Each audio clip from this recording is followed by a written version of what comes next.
words he don't speak, but the danger will tame ya. Shit where you eat, little bitch, say you call him the gangster, don't slander the stranger. Bollywood অভিনেতা রণবীর সিং ও উঠতি অভিনেত্রী সারা অর্জুনকে নিয়ে তৈরি cinema ধুরন্ধরের trailer প্রকাশের পর থেকেই আলোচনা তুঙ্গে।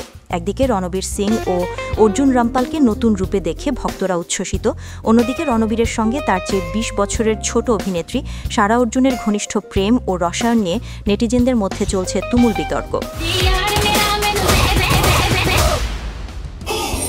পর্দায় বয়সের এত বড় ব্যবধান সত্ত্বেও তাদের প্রেমের দৃশ্য নিয়ে কটাক্ষের শিকার হয়েছেন রণবীর। সামাজিক মাধ্যমে অনেকেই প্রশ্ন তুলেছেন, হাঁটুর বয়সী নায়িকাদের সঙ্গে জুটি বাঁধা কি বলিউডে অভ্যাস হয়ে দাঁড়িয়েছে?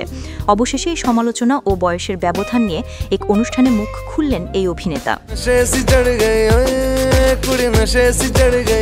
ঘনিষ্ঠ দৃশ্যে সারা অর্জুনের সঙ্গে অভিনয় করা প্রসঙ্গে রণবীর সমালোচকদের জবাব না দিয়ে বরং সহ অভিনেত্রীর প্রতিভাকে সামনে আনলেন। তিনি বলেন, এই ছবিতে সারা প্রকাণ্ড চরিত্র।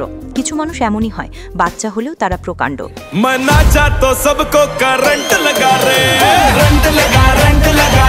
পর্দায় তাদের রোমান্স এবং সারা অর্জুনের সাবলীলতা প্রসঙ্গে রণবীর তাকে হলিউড অভিনেত্রী ডাকোটা ফ্যানিংয়ের সঙ্গে তুলনা করেন। রণবীর বলেন, সে যেন এটা করার জন্যই জন্মেছে। তার অভিনয় দেখলে মনে হবে এর আগে সে ৫০টি ছবিতে অভিনয় করে ফেলেছে। মানুষ ও শিল্পী হিসেবে সে খুবই উঁচুমানের। আমি যে অসাধারণ অভিনেতাদের সঙ্গে কাজ করেছি তাদের মধ্যে সে একজন। তার জন্য আমাকেও দেখতে ভালো লেগেছে। প্রসঙ্গত, দক্ষিণে চলচ্চিত্র জগতে সারা অর্জুন বেশ সুপরিচিত নাম।